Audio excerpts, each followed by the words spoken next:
మాటలతో కొన్ని మాటలు, ఎక్కువ సమయం లేదు మనకు కనుక కొన్ని మాటలు క్లుప్తముగా దేవుని వాక్యముల నుండి మనం నేర్చుకుందాం.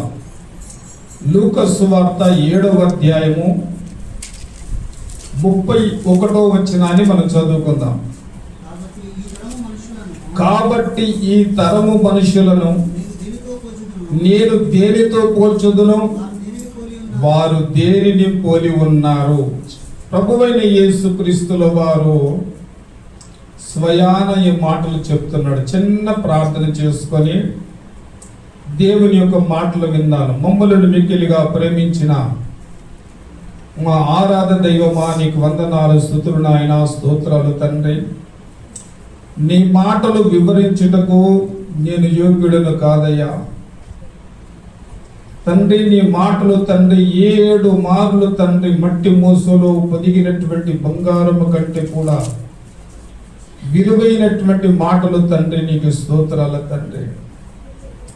నీ జీవము కలిగినటువంటి మాటలను తండ్రి చేత పట్టుకొని నీ బిడ్డలకు నాయన వివరించుటకు జ్ఞానము లేనివాడను.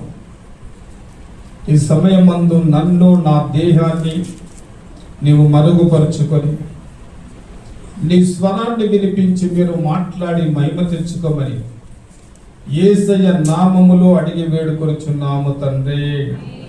గట్టిగా చెప్పండి.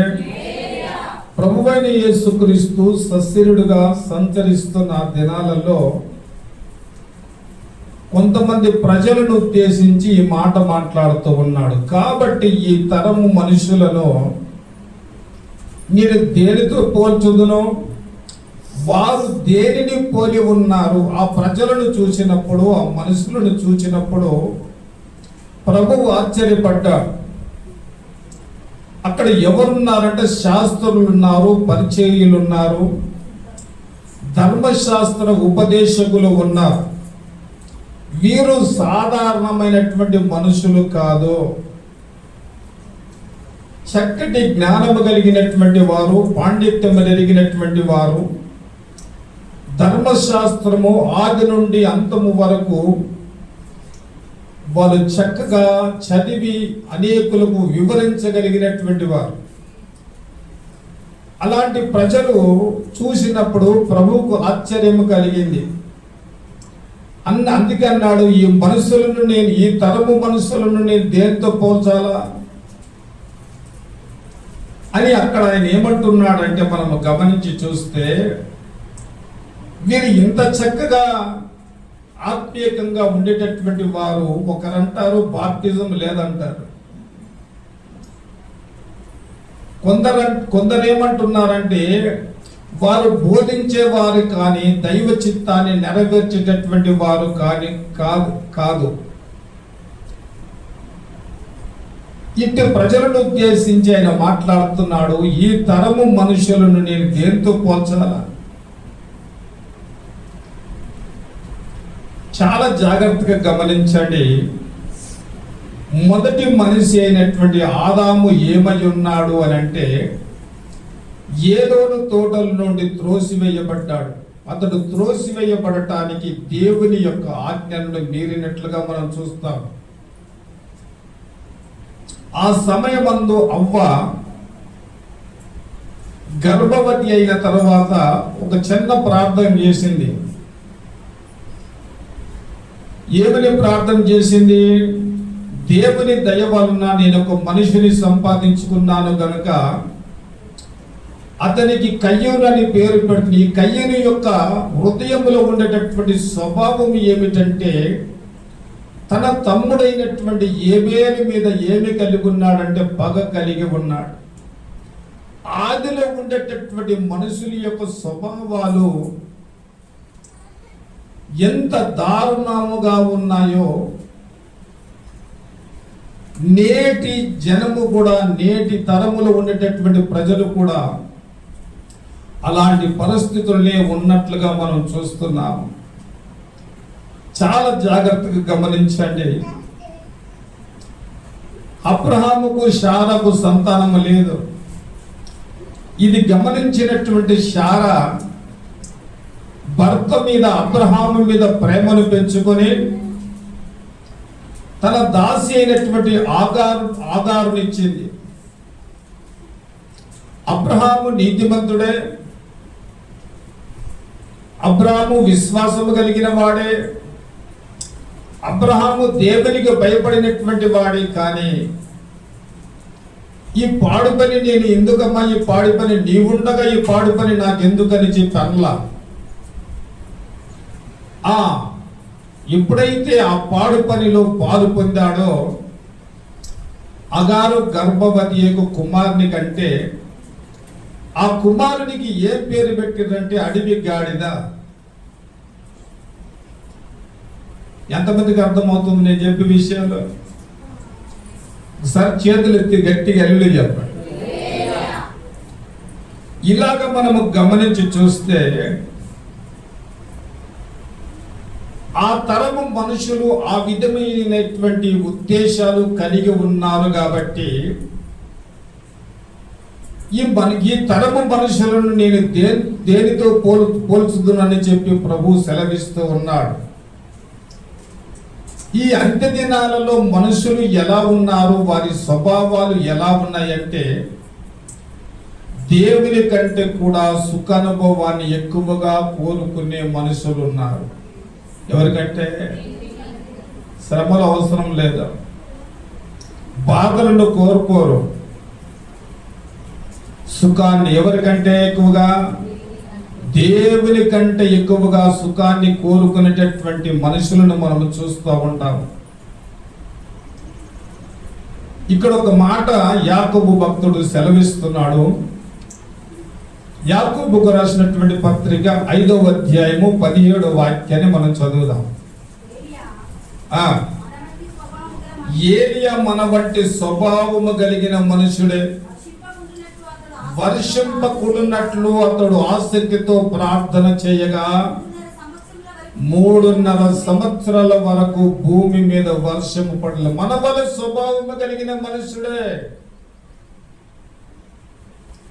అతడు చేయించినటువంటి ప్రార్థనలో ఏముందంటే ఆసక్తి ఉంది. మనము గంటల తరబడి ప్రార్థన చేస్తాం, దినమంతా ప్రార్థన చేస్తాం.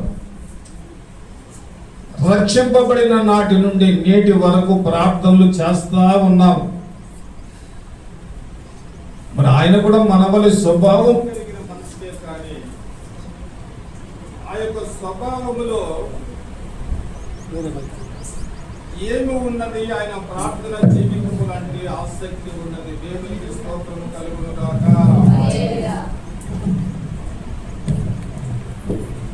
ఏ తరములో ఉన్నటువంటి ప్రజల గురించి చెప్తున్నాడో,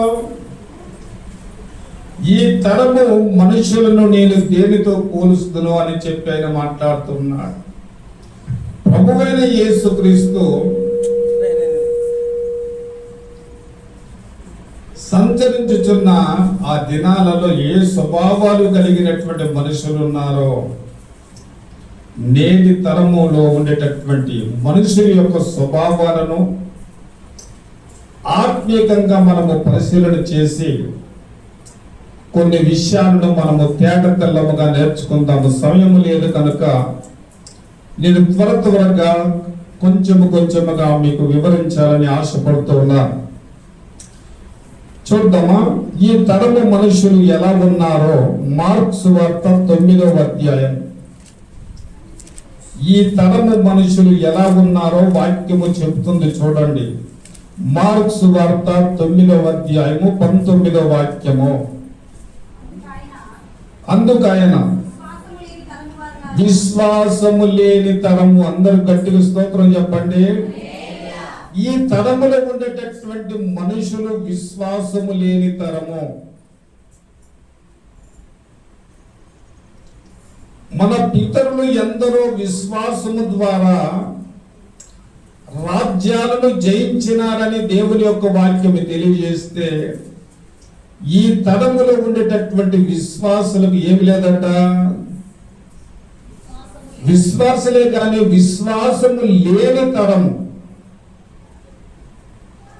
ఎంత ఆశ్చర్యమైనటువంటి తరం ఉందో నేటి దినాన.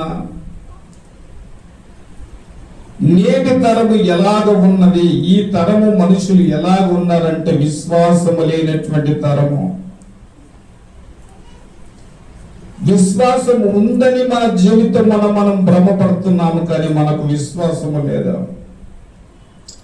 విశ్వాసము ఉంటే, ఒక చిన్న మాట, ఈ మాటలు ఒకవేళ మీ హృదయాలకు బాధ కలిగించవచ్చు, అయినా పర్వాలేదు. నేను ప్రభువుని నమ్మిన నాటి నుండి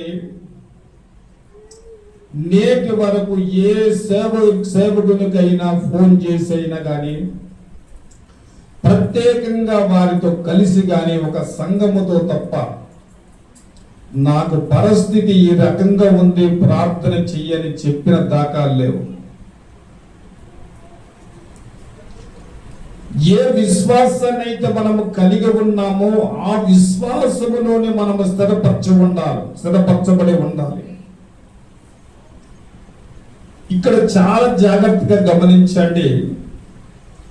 ఒక పాపాత్మురాలనబడినటువంటి స్త్రీ రాళ్లతో కొట్టి చంపబడుటకు తరమబడుచున్నప్పుడు ప్రభు అయిన యేసుక్రీస్తు దగ్గరికి ఆమె వచ్చిన తర్వాత ప్రభు ఒక చక్కని మాట అన్నాడు, అమ్మా నీ పాపములు క్షమించబడ్డాయి, నువ్వు విశ్వాసము గలదానవై సమాధానంగా వెళ్ళమన్నా. నీ విశ్వాసము నిన్ను స్వస్థపరుస్తుంది,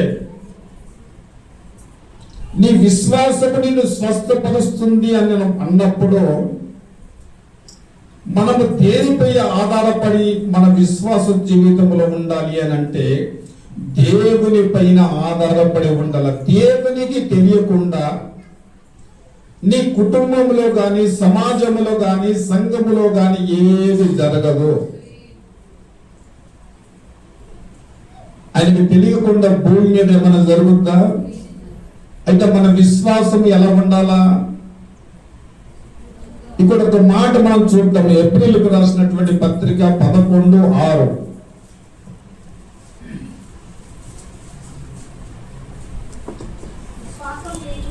విశ్వాసము లేకుండా దేవునికి ఇష్టలై ఉండుట అసాధ్యము. చాలా చక్కని స్టేట్మెంట్ చెప్తున్నాడు ఆయన. నీ జీవితంలో విశ్వాసం అనేటటువంటిది నీకు జీవితంలో లేకుండా ఉంటే నువ్వు దేవునికి ఇష్టంగా ఉండవు, కానీ లోకానికి మాత్రము చాలా ఇష్టంగా ఉంటారు. లోక ప్రజలు నిన్ను చూస్తే మెచ్చుకుంటారు, లోకము నిన్ను ప్రేమిస్తుంది, లోకము హక్కును చేర్చుకుంటుంది, కానీ దేవుడు మాత్రము నిన్ను ఇష్టపడడు. ఎందుకు ఇష్టపడ్డు? నిన్ను తన స్వరూపమందు చేయబడినటువంటి మానవుని కదా, తన పోలికలను నిర్మించుకున్నాడు కదా. అలాంటి సందర్భాలలో దేవుడు ఎందుకు నిన్ను ఇష్టపడడు అంటే నీలో విశ్వాసము లేదు. ఈ తరము ఎలా ఉందంటే 100% మనుషులపై ఆధారపడేటటువంటి విశ్వాసము కలిగి ఉంది.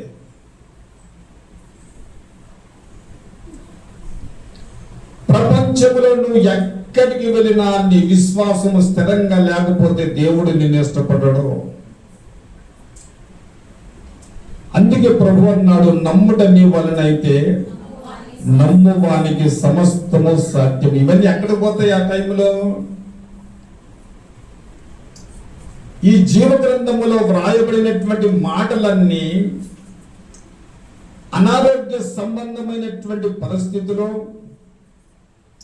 ఆర్థిక ఇబ్బందులు కలిగినప్పుడు, పరిస్థితులు కుటుంబాన్ని తారుమారు చేస్తున్నప్పుడు ఈ జీవము కలిగినటువంటి మాటలన్నీ ఎక్కడికి పోతాయి అంటే మనం ఏం చేస్తున్నాము? దేవుని యొక్క వాక్యాన్ని వింటున్నామే కానీ విశ్వాసము లేనటువంటి తరముగా మనము మార్చబడుతున్నాము. చెప్పండి, ఈ తరం ఎలాంటిదంట?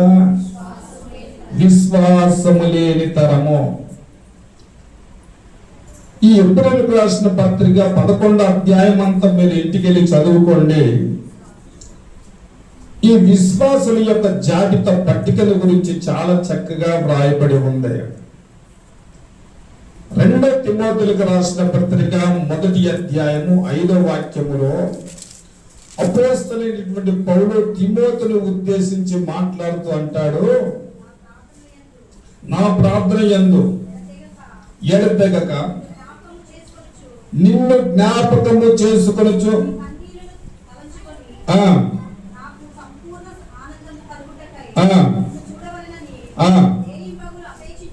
అపేక్షించుచు. చూడండి ఏం చూస్తున్నాడు ఆయన? ఆయన యందు ఉన్న విశ్వాసమును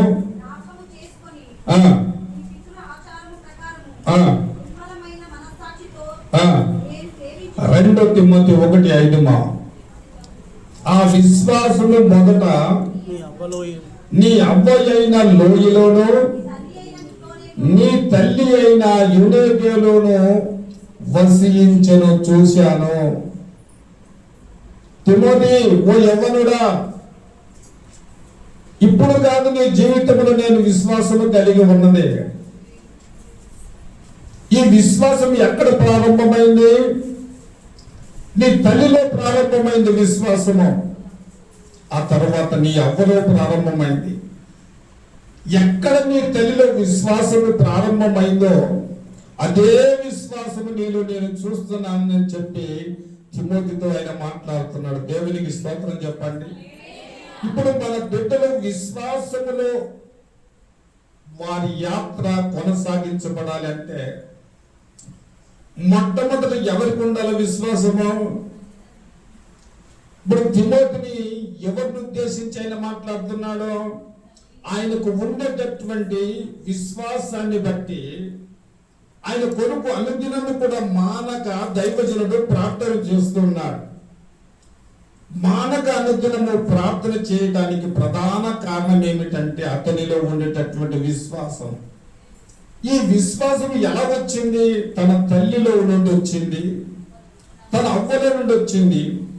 ఈ రోజు నీ కుటుంబ వ్యవస్థను ఒకవేళ పరిశీలన చేస్తే నీ వెనకాల ఉన్నటువంటి పితరుల యొక్క విశ్వాసాన్ని పరిశీలన చేస్తే అలాంటి విశ్వాసం ఈ రోజున ఈ తరములో ఉండేటటువంటి మన జీవితాలలో విశ్వాసం అట్టి విశ్వాసం మనం కనుగొనగలమా? తల్లిదండ్రులు ఉన్నారు, కేవలం జన్మనిచ్చినటువంటి తల్లిదండ్రులుగా మిగిలిపోయారు. వారికి ఏమి లేదంటే విశ్వాసము లేదు. నా ప్రియమైనటువంటి దేవుని సంగమా, ఈరోజు సూటిగా నీతో దేవుడు మాట్లాడుతున్నాడు. అందుకే 2 కొరింథీయులకు రాసిన పత్రిక 13వ అధ్యాయము 5వ వాక్యాన్ని మనం చదువుదాం. ఏమంటున్నాడు? మీరు విశ్వాసము కలిగి ఉన్నారో లేదో మిమ్మల్ని మీరే శోధించుకొని చూచుకొని మిమ్మల్ని మీరే పరీక్షించుకొని. ఎవరు పరీక్షించవలసిన అవసరం లేదు. ఎంత విశ్వాసం ఉంది నాకు ఈ రోజున?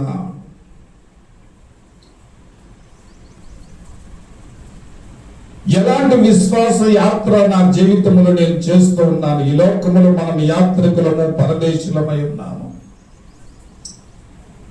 ఈ విశ్వాసం అనేటటువంటి ఓడను మనము పయనిస్తూ ఉన్నాము. మన అనుదిన జీవితంలో మనకి ఎలాంటి విశ్వాసము ఉందో ఒక రోజున మనల్ని మనం ఏం చేసుకోవాలంట? పరీక్షించుకోవాలి. ఇతరులను పరీక్షించడానికి కాదు, నిన్ను దేవుడు ఏర్పరచుకున్నది. మొదట నిన్ను నువ్వు పరీక్షించుకో. కాబట్టి ఈ తరం ఏ తరం అంట? విశ్వాసము లేనటువంటి తరము. దేవునికి స్తోత్రము కలుగును గాక. రెండో తరాన్ని గురించి మనము చూద్దాం. మత్తయి సువార్త 16వ అధ్యాయము 4వ వాక్యాన్ని చదువుదాం. వ్యభిచారులైన చాలు. ఈ తరము ఏ తరం అంటే చెడ్డ తరము. అందరూ చెప్పండి, ఏ తరం అంట? యావత్ భారతదేశమే కాదు, యావత్ ప్రపంచంలో ఉండే మానవాళి అంతా కూడా ఎలా కనబడుతున్నది? ఈ తరం అంటే చెడ్డ తరము. ఒక 15-20 సంవత్సరాలు వెనకకు వెళితే ఒక వ్యక్తికి యుక్తి వయసు వచ్చేంత వరకు పాపం అంటే ఏమిటో తెలియదు. ఎప్పుడు ఈ టీవీలు వచ్చాయో, ఎప్పుడు ఈ సెల్ ఫోన్లు వచ్చాయో, చిన్న బిడ్డలకు కూడా పాపం అంటే ఏమిటో తెలిసింది. ఏ తరం ఇది? తండ్రితో కూడా తన కుమార్తె. ఎంత పాపమో, ఎంత చెడ్డతనమో ఒక్కసారి మీరు గమనించండి. మానవుడు ఎలా ప్రవర్తిస్తున్నాడంటే ఒక పశువు ప్రాయుడుగా ప్రవర్తిస్తూ ఉన్నాడు.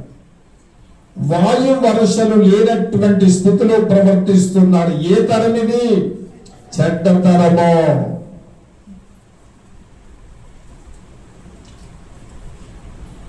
మార్క్స్ వార్త 7వ అధ్యాయము 21 నుండి 23 వచనాలు మనం చదివితే,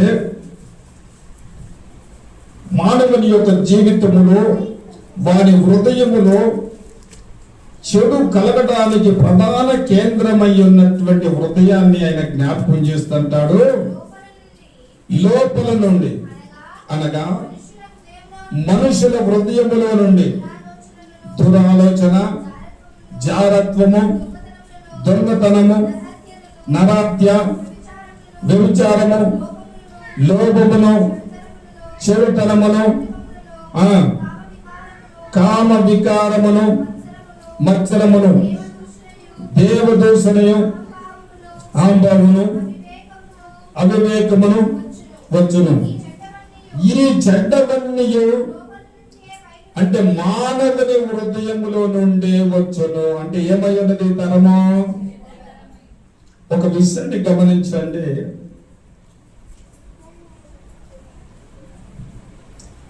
మేము చిన్నగా ఉన్నప్పుడు మెల్లిమెల్లిగా బీళ్ళు తాగడం అలవాటు నేర్చుకున్నాం. ఎవరన్నా పెద్దవారు కనబడితే ఇంచుమించు ఒక 3 మైళ్ళ దూరం పారిపోయేవారు. పెద్దోళ్ళు ఎదురుకు వస్తే వారు ముందు నిలబడి మాట్లాడేటటువంటి వారము కాదు. పెద్దలను గౌరవించడం నేర్చుకున్నాం. ఈ తరం ఎలా ఉంది? ఈ తరంలో యవ్వనస్తులతో నువ్వు మాట్లాడగలవా? వారిని నీవు కంట్రోల్ చేయగలవా? వారితో నువ్వు ఏమైనా ఇలా కాదు ఇలా చెప్పగలవా? చెప్పలేవు. ఎందుకో వాని హృదయం అంతా కూడా చెడుతో నింపబడి ఉన్నది. ఇవన్నీ కూడా హృదయములో నుండి వచ్చును. ఈ రోజున చాలా జాగ్రత్తగా ఆత్మీకంగా మనం ఆలోచన చేస్తే దేవుని సన్నిధానములో కూర్చున్న మనమందరము కూడా దైవ భక్తి గల వారముగా కనబడితే సరిపోదు. మన హృదయాన్ని పరిశీలించేటటువంటి దేవుణ్ణి మన ముందు ఉన్నాడన్న సత్యాన్ని మనం గ్రహిస్తే వెనువెంటనే మన హృదయాన్ని నీలవలే దైవ సన్నిధిలో కుమ్మరించి పవిత్రతను, పరిశుద్ధతను మన హృదయంలోనికి మనము చేర్చుకుంటాం. అప్పుడు ఈ లోపల ఉండేటటువంటి ఈ చెడు అన్ని కూడా బయటికి వస్తాయి. ఏ తరం ఇది? చెడ్డ తరము. ఇలాంటి చెడు తరములో ఒక వ్యక్తి ఉన్నాడు. ఆదికాండం 7వ అధ్యాయం 1వ వచనము. యెహోవా, ఈ తరము వారిలో నీవే నా ఎదుట నీతిమంతుడవై ఉంట చూచితిని. దేవునికి స్తోత్రం చెప్పండి. ఈ చెడు తరము, ఈ తరము ఏ తరము అంటే చెడు తరము. ఈ చెడు తరములో ఈ ప్రజల మధ్య మనం ఎలా బ్రతకాలి? విశ్వాసి అంటే నీతిమంతునిగా బ్రతకాలి. దేవుడు ఆకాశమందు ఆసురుడై నిన్ను పరిశీలన చేసి చూచినప్పుడు ఆయన కనుదృష్టికి నువ్వు ఎలా కనబడాలంటే నీతిమంతునిగా కనబడాలి. దేవునికి స్తోత్రం చెప్పండి గట్టిగా. ఎలా కనబడాలి? మనము ప్రజల ముందు నీతిని కనబరిస్తే కాదు, మన పాత్రను పైన గడుపుకుంటే కాదు, లోపల కూడా శుద్ధి చేయబడాలి. వెలుపల శుద్ధి చేయాల మన పాత్రను, లోపల కూడా శుద్ధి చేసుకోవాలి. ఈ చెడు తరములో మధ్య మనము నివసిస్తున్నాం. ఆయన మనల్ని చూసినప్పుడు మనం ఎలా ఉండాలి అని అంటే నీతిమంతులుగా ఉండాలి. దేవునికి స్తోత్రము కలుగును గాక. ఆదికాండము 6వ అధ్యాయము 11వ వచనాన్ని మనం చూస్తే, భూలోకము దేవుని సన్నిధిలో చెడిపోయి ఉండెను. దేవునికి స్తోత్రం. దేవుడు చూస్తూ ఉన్నాడు. భూలోకమంతా కూడా చెడిపోయి ఉన్నది. ఎక్కడ చూసిన హత్యలు, మానభంగాలు, దోపిడి, అరాచకము, ఇవన్నీ కూడా మన కనుల ఎదుట కనబడుతూ ఉన్నాయి.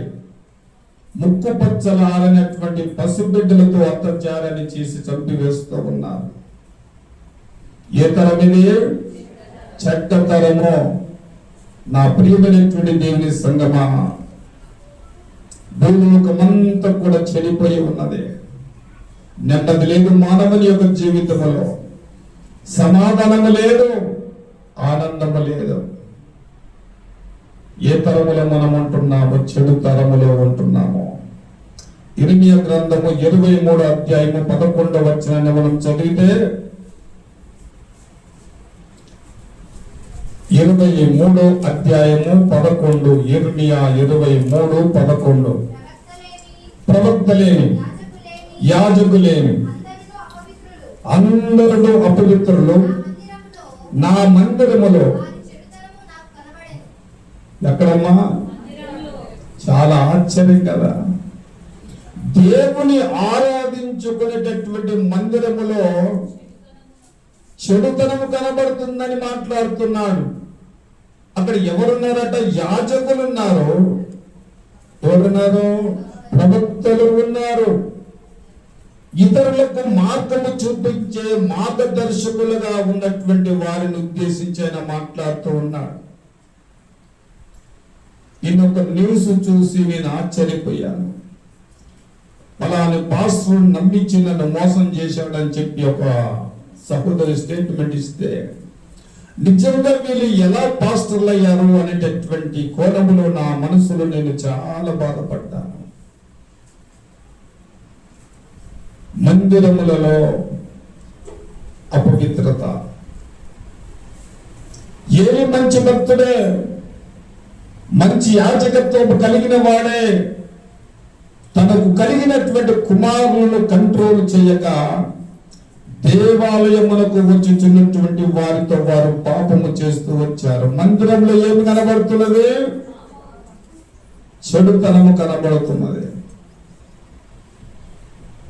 అందుకే ప్రసంగి అన్నాడు, నీవు మందిరమునకు పోవునప్పుడు నీ ప్రవర్తన జాగ్రత్తగా చూసుకో. నీ చూపు, నీ ఆలోచన, నువ్వు వేసుకున్నటువంటి వస్త్రధారణ, నువ్వు నడిచే నడక సమస్తమును కూడా దేవునికి మహిమకరముగా ఉండాలని ఆయన హెచ్చరిస్తూ చెప్పాడు. ఈ రోజున గమనించండి, దేవుని మందిరాలలో కూడా ప్యాషన్ అయిపోయింది. నేను ఒక విషయంలో చాలా బాధపడతా. మనం చక్కగా పాటలు పాడతాం, మనకులాగా పాటలు పాడే వాళ్ళు ఎక్కడ లేరు. కానీ ఆరాధన చేసే విషయంలోనే ఒక సరి అయినటువంటి అవగాహన లేదు. దేవుని ఎలా మహిమపరచాలి, దేవుని యొక్క ప్రసన్నత ఎలా మన మధ్యలోనికి వస్తుంది, దానిని ఎలా మనం అనుభవించాలి అన్న కోణంలో కొద్దిగా మనం ఆలోచన చేసి, నేను ప్రతిరోజు అదే ప్రార్థన చేస్తున్నాను, సంఘంలో ఆరాధన చేయగలిగినటువంటి వారిని లేవనెత్తండి. ఎవరు పడితే వాళ్ళు ఎక్కడ పడితే అక్కడ 4 మైకులు తీసుకొని 4 పాటలు పాడితే ఆరాధన కాదు. ఒక్కరు ఆరాధన చేస్తే దానిని అనుసరించి సంఘమంతా కూడా నడిస్తే అది ఆరాధన. ఒక్కరు డీల్ చేయాలి దాన్ని, వారిని సంఘమంతా కూడా అనుసరించాలి. అప్పుడు ఏమవుతుంది? ఆరాధన ఎలా ఉంటుంది? దేవునికి మహిమకరముగా ఉంటుంది. నా ప్రియమైనటువంటి దేవుని సంఘమా, కాబట్టి మందిరాలలో కూడా అపవిత్రత, చెడుతనం అనేటటువంటిది మనం చూస్తున్నామా? ఈ తరం ఏ తరము? చెడు తరము. దేవునికి స్తోత్రం చెప్పండి గట్టిగా. మూడో విషయాన్ని జ్ఞాపకం చేసుకుందాము. సామెతల గ్రంథము 30వ అధ్యాయము 13వ వాక్యాన్ని మనం చదువుదాం. సామెతల గ్రంథము 30వ అధ్యాయము 13వ వాక్యము. కన్నులు నెత్తికెక్కిన తరము. దేవునికి స్తోత్రం చెప్పండి. చాలా మందికి గమనించండి, వారు ఉండేటటువంటి స్థితి కాస్త మెరుగుపరచబడింది అనుకుందాం. లేని వారిని చూస్తే ఎలా చూస్తారు? ఎలా చూస్తారమ్మా? మౌనం అంటారమ్మా. నాకు నేను ఇంత బలహీనంగా ఉండి గట్టిగా అరుస్తూ ఉంటే మీరు నిమ్మలంగా ఉంటారమ్మా. ఏ తరం అంటే ఇది? కన్నులు నెత్తికెక్కినటువంటి తరము. నువ్వేంది, నీ బ్రతికేంది నాతో మాట్లాడటానికి? నాకు సమానంగా సరితూగుతావు నువ్వు? నా లెవెల్ ఏంది, నీ లెవెల్ ఏంది? మా దగ్గర ఒక సహోదరి మందిరానికి వచ్చేది. ఆమె కాస్త ఇంగ్లీష్ బాగా మాట్లాడుతుంది. చిన్నపిల్లలు ఏదో గొడవ జరిగింది, వాళ్ళ కుమారుడు బయట ఆడుతుంటే ఉదయాన్నే ఆ పిల్లలు తెచ్చి మా ఇంట్లో పెట్టి సాయంత్రం తీసుకుని పోయేది. మన దగ్గర ఉండేవాడు. వాళ్ళ తల్లి అంటది, మీ చదువుడు అందులతో నేను మాట్లాడలేను, మీ లెవెల్ ఎంత, నా లెవెల్ ఎంత.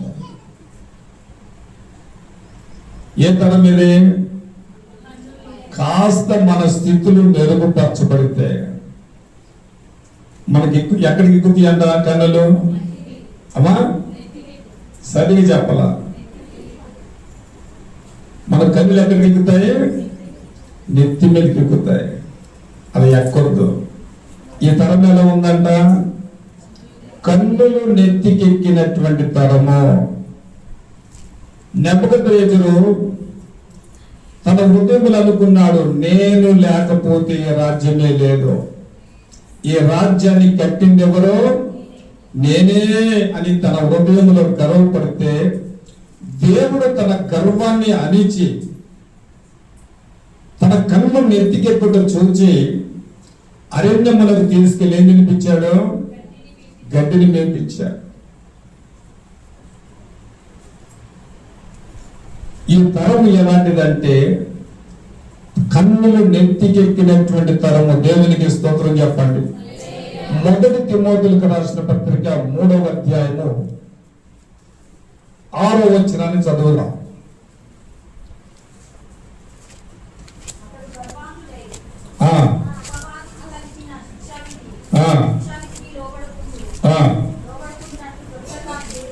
చేరిన వాడై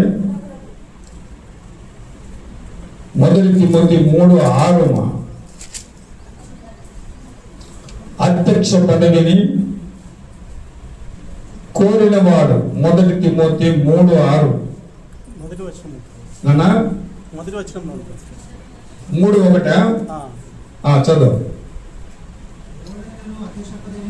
ఎవడైనా అధ్యక్ష పదవిని ఆశించిన ఎడల అట్టివాడు చూశారా? ఒక అధ్యక్ష పదవిని దేవుడు మనకు అనుగ్రహించినప్పుడు మనం ఎలా ఉండాలంట? మనల్ని మనము తగ్గించుకొని దేవుని మహిమపరిచేటటువంటి వారిగా మనం ఉండాలి. అందుకే కీర్తనకారుడు అన్నాడు, 119వ కీర్తన 37వ వాక్యాన్ని మనం చదివితే, వ్యర్థమైన వాటిని చూడకుండా నా కన్నులను త్రిప్పివేయము. దావీదు జీవితములో ఉన్నతమైనటువంటి పాఠాన్ని నేర్చుకొని ప్రార్థన చేస్తూ ఉన్నాడు.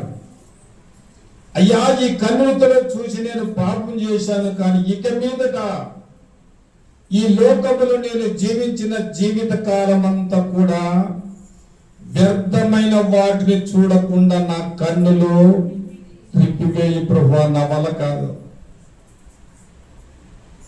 నేను ప్రార్థన పర్వాలనే, నేను వాక్యం చదివేదాన్నే, కానీ మార్గములో పయనిస్తున్నప్పుడు నా కళ్ళు అటు ఇటు తిరుగుతూ ఉంటాయి. ఆ కళ్ళని ఏం చూడకుండా, అపవిత్రమైనటువంటివి చెడువి చూడకుండా నా కళ్ళను తిప్పివేయమని చెప్పి ఆయన ప్రాధేయపడుతూ ఉన్నాడు. మనము లోకంలో ఉన్నామో మన కళ్ళల గురించి మనము జాగ్రత్త పడాలి. దేవా, నా ఇంటి నుండి లోకములోనికి నేను బయలుదేరుతూ ఉన్నాను. అపవిత్రమైనవి ఎన్నో, ఆకర్షణమైనవి ఎన్నో నా కళ్ళ ఎదుటికి వస్తూ ఉంటాయి. వాటిలో నేను పడకుండా నా కళ్ళను తిప్పివేయమని ఎంతమంది ప్రార్థన చేసుకుంటున్నారు ఈ రోజున? ప్రతిరోజు కూడా మనం ఆ ప్రార్థన చేసుకొని మన ఇంటి నుండి మనం బయలుదేరాల. దేవునికి స్తోత్రం చెప్పండి. యెషయా గ్రంథము 14వ అధ్యాయము 12వ వచనము నుండి 15 వచనాల వరకు చదువుదాం. త్వరగా సమయం అయిపోయింది. తేజో నక్షత్రమా, వేకో చుక్క,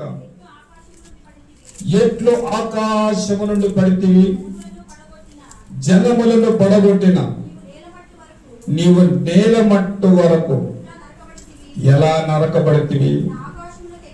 ఆకాశమునకు ఎక్కిపోదను, దేవుని నక్షత్రమునకు పైగా సింహాసనమును ఉత్తర దిక్కునున్న సభా పర్వతం మీద కూర్చుందునని, ఎక్కిపోదునని, సమానులుగా చేసుకుందునని నీవు మనసులు అనుకుంటువి. దూతలలో ప్రధాన దూత అయినటువంటి లూసిఫర్ ఏం జరిగింది? కళ్ళు నెత్తికెక్కాయి, నేను లేకపోతే ఆరాధన జరగదు, నేను ఎవరు మయమపరచలేరు,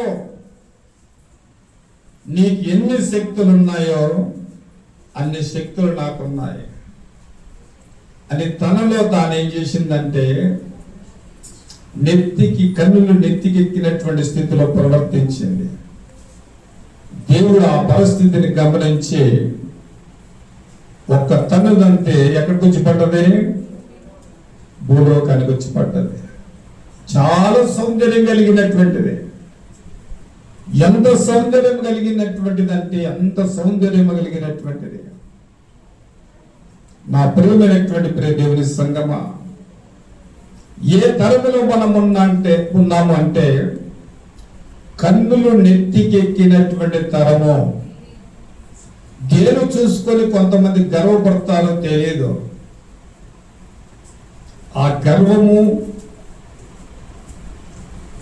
ఆ అహంభావము దేవుని బిడ్డల యొక్క హృదయాలలో ఉండకుండునుగాక. దేవునికి స్తోత్రం చెప్పండి. 4వ విషయాన్ని చూద్దాం. అపోస్తల కార్యము 2వ అధ్యాయము 40వ వాక్యము.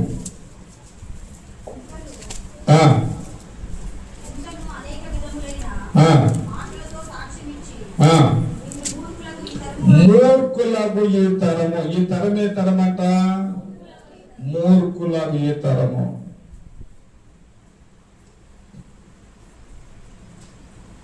మూర్ఖులకు ఈ తరము.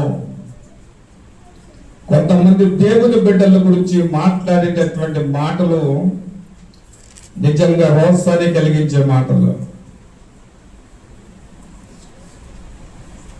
వాళ్ళు ఏం మాట్లాడుతున్నారో వారికి తెలియకుండా మాట్లాడుతున్నారు. ఈ తరం ఏ తరం ఇది?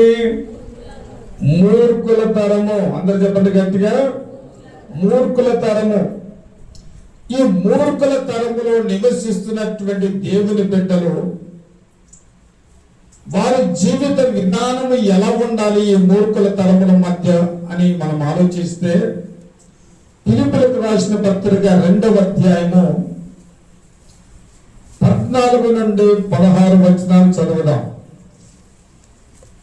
ఈ మూర్ఖుల తరముల మధ్య మనం ఎలా ఉండాలని నేను చెప్తున్నాను. మీరు మూర్ఖులకు వక్రజనము మధ్య నిరపరాధులను, నిష్కలంకులను, అనిందులనైన దేవుని కుమారులగునట్లు, అక్కడ అండర్లైన్ చేసుకోండి, దేవుని కుమారులగునట్లు ఏమి విడిచిపెట్టాలంట? సనుగుడు, అందరు చెప్పండి మాట, సనుగుడు సంశయమును విడిచిపెట్టి సమస్త కార్యములు యందు చేయుడి. అట్టి జనము మధ్యను జీవవాక్యమును చేతబట్టుకుని జ్యోతుల వలె కనబడు. దేవునికి స్తోత్రం చెప్పండి. ఈ తరము ఏ తరం అంటే మూర్ఖ తరము. ఈ మూర్ఖ తరమును మనము జయించాలంటే మన దగ్గర ఏముండాలంట? ఆస్తి ఉండాలనా? అంతస్తు ఉండాలనా? ఏముండాల మన దగ్గర? జీవవాక్యము చేతబట్టుకొని ఈ మూర్ఖుల తరముల మధ్య మనం ఎలా కనబడాలంటే జ్యోతుల వలె కనబడాల. దేవునికి స్తోత్రం చెప్పండి. క్రైస్తవ్యము ఒక జ్యోతి, అది ప్రకాశించుతున్నటువంటి వెలుగు. వేయి సూర్యుల కంటే కూడా ఒక ఉన్నతమైనటువంటి స్థితిలో ప్రకాశించే వెలుగు. ఈ వెలుగును ఆర్పాలని చూసినటువంటి సౌర జీవితాన్ని మార్చాడు దేవుడు. దేవునికి స్తోత్రం చెప్పండి. ఈ వెలుగు ఒక చోట ఆర్పితే మరొక చోట పడుతుంది. దేవునికి స్తోత్రం చెప్పండి. ఈ వెలుగును ఆర్పటము ఎవరి తరము కాదు, ఈ మూర్ఖుల తరం ఇది. ఈ మూర్ఖ తరముల మధ్య మన దగ్గర ఏముండాలంటే జీవవాక్కులు చేత పట్టుకొని ఆ వాక్యమును ప్రకటిస్తూ ఈ మూర్ఖులకు వెలుగును కనబరిచే ఒక జీవ జ్యోతిగా నీవు నేను మారాలి. దేవునికి స్తోత్రం చెప్పండి గట్టిగా. ఎలా కనబడాలి లోకంలో? మనము ఏం పట్టుకోవాలా? ఎన్ని శ్రమలు రాని, ఎన్ని చట్టాలు మారని, ఎన్ని శాసనాలు మారని, షడ్రక్ మేషక్ అబేద్నెగోల వలె వారికి కలిగినటువంటి విశ్వాస జీవితము మనము కలిగి ఉండాలి. దేవునికి స్తోత్రము కలుగునుగాక. మా దేవుడు మమ్మలను రక్షించకపోయినా పర్వాలేదు, మీరు నిలబెట్టినటువంటి ప్రతిమకు మాత్రము మేము నమస్కరించము, అది జరగదు. దేవునికి స్తోత్రము కలుగునుగాక. ఈ తరం ఇప్పుడు చెప్పండి, మూర్ఖులు అవుతారు. మూర్ఖులు నిజంగా మూర్ఖులే. జ్ఞానము లేదు వారికి, జ్ఞానము లేదు, తెలివి లేదు, బుద్ధి లేదు. అలాంటి తరముల మధ్య మనము జ్యోతుల వలె కనబడాలని చెప్పి దేవుడు కోరుకుంటూ ఉన్నాడు. దేవునికి స్తోత్రము కలుగునుగాక. ఇంకొక మాట మనం చదువుకొని ప్రార్థన చేసుకుందాం. సామెతల గ్రంథము 30వ అధ్యాయము 12వ వాక్యము.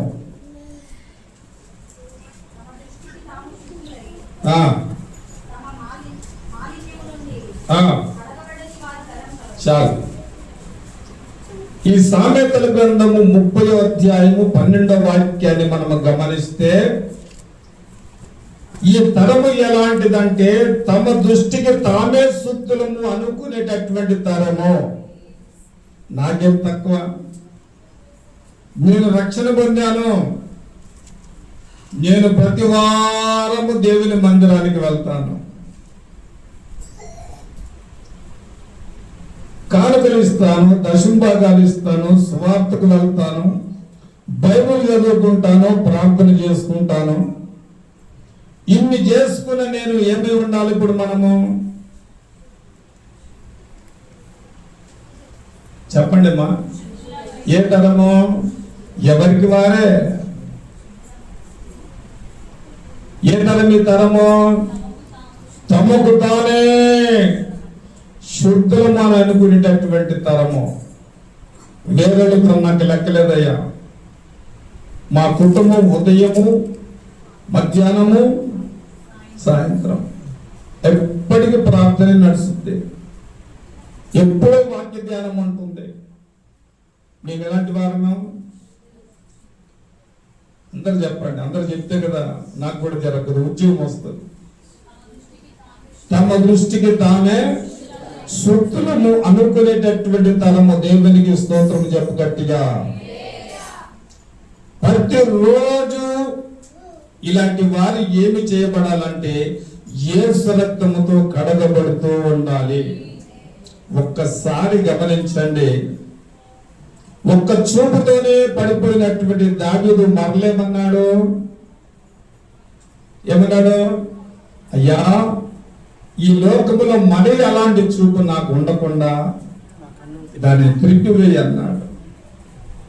అదే ప్రకారంగా రక్షింపబడిన నాటి నుండి నేటి వరకు కూడా ప్రతిరోజు నువ్వు ఏ తరంలో ఉన్నావో, నేను తమకు తామే పరిశుద్ధులము అనుకునే తరములో నీవు ఉన్నావు. కానీ నువ్వు పరిశుద్ధురాలుగా, నువ్వు పరిశుద్ధుడువా? ఎలా పరిశుద్ధుడు అవుతావు, ఎలా పరిశుద్ధురాలుగా మారుతావు అని మనము పరిశీలన చేసుకుంటే, మొట్టమొదటిగా మన నోటి నుండి దుర్వార్తలు రాకూడదు. ఒక చెడు మాట నీ నోటి నుండి వచ్చిందంటే అది ఎక్కడి నుండి వచ్చింది? నువ్వు పాటలు పాడుతున్నావు, ప్రార్థన చేస్తున్నావు, కానుకలు ఇస్తున్నావు, సంఘానికి వస్తున్నావు, అన్ని మంచిగా ఉన్నాయి, నీకు నీవే నేను పరిశుద్ధరాలను అనుకునే తరములో నీవు ఉన్నావు. మరి ఇవన్నీ ఎక్కడి నుండి వస్తున్నాయి? అలాంటప్పుడు నువ్వు నీకు ఎలా పరిశుద్ధరాలుగా మారుతావు నువ్వు? కాబట్టి నువ్వు పరిశుద్ధరాలుగా, పరిశుద్ధుడిగా మారాలంటే ప్రతిరోజు కూడా నీ నోటిని నువ్వు కాచుకొని ఆయన రక్తములో ప్రతిరోజు కూడా నువ్వు ఏం చేయబడాలా?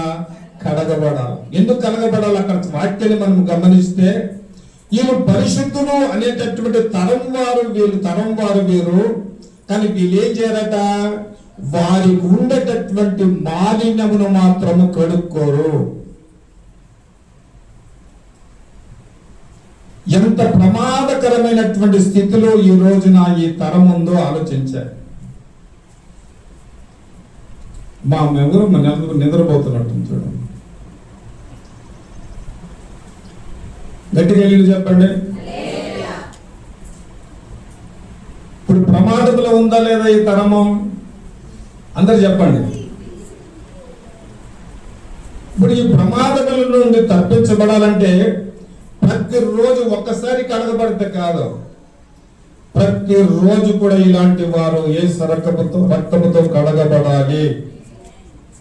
ఎందుకు కడగబడాలి అమ్మా? ఎందుకు కడగబడాలి? వారి గుండె మలినాన్ని వారు కడుక్కోలేని పరిస్థితిలో ఉండి తమకు తామే పరిశుద్ధులము అనుకునేటటువంటి తరములో వారు ఉన్నారు గనక. ఒక మాట మనం చదువుకొని ప్రార్థన చేసుకుందాం. యాకోబుకు రాసిన పత్రిక 1వ అధ్యాయము 27వ వచనాన్ని చదువుదాం.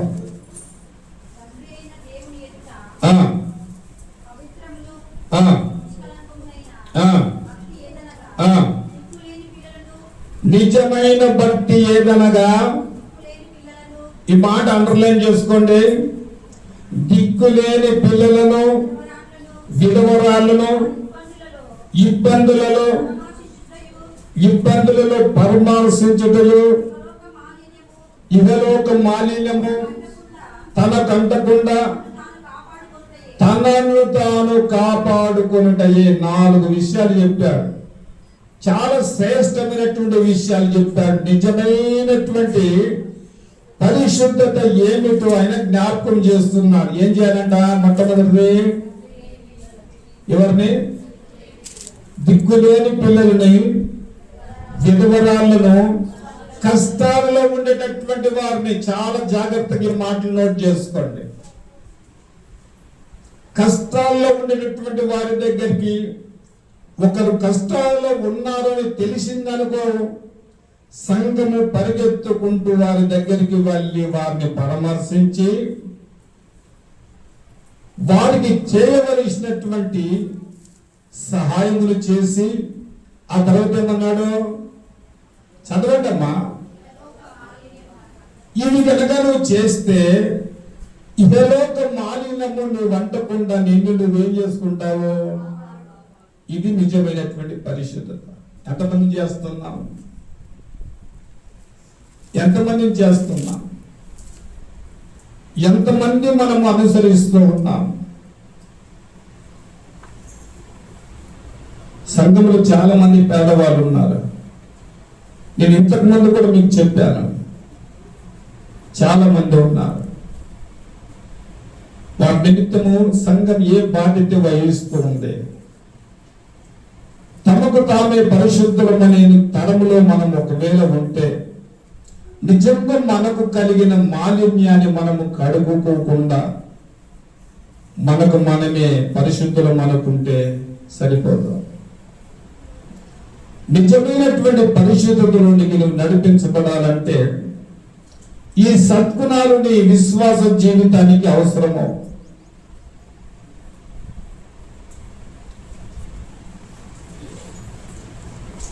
నా ప్రియమైనటువంటి ప్రియ దేవుని సంగమా,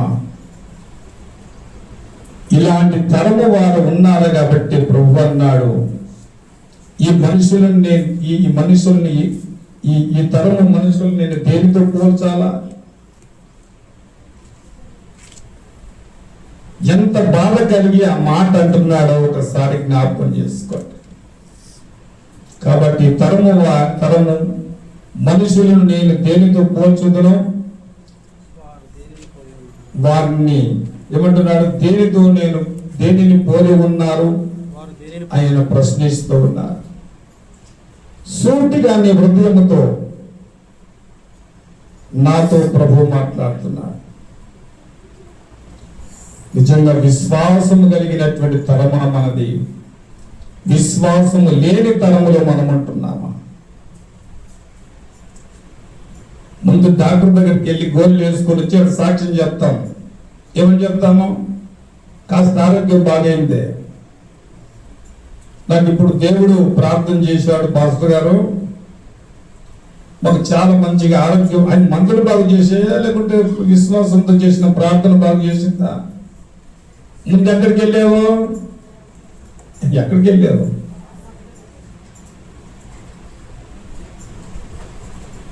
ఏ తరం ఇది? విశ్వాసము లేని తరము. రెండోది చెడ్డ తరము. మూడోది కన్నులు నెత్తికెక్కినటువంటి తరము. చాలా మంది జీవితాలలో వారి ఆత్మీయ జీవితాన్ని పాడు చేసేటటువంటి ఒక ఉన్నతమైనటువంటి నెత్తికెక్కేటటువంటి తరం, మూర్ఖుల తరం. తమను తామే పరిశుద్ధులమని శుద్ధులమని అనుకునేటటువంటి తరము. ఈ రోజున మనల్ని మనము పరిశీలన చేసుకొని ఒక క్షణము మనం ఎలా ఉన్నామో, ఏ తరములో మనం ఉంటున్నాము, ప్రభువు నిన్ను చూసినప్పుడు ఈ మనుషులను నేను దేనితో పోల్చుదునని ఒకసారి ఆయన అంటున్నాడా? ఈ 5 రకాల తరములలో ఏ రకమైనటువంటి తరములో ఏ స్వభావాన్ని నువ్వు కలిగి ఉన్నావో మనల్ని మనం అందరూ పండుకొని నిద్రపోకుండా చక్కగా మోకరించి ప్రార్థన చేసుకోండి.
Amen.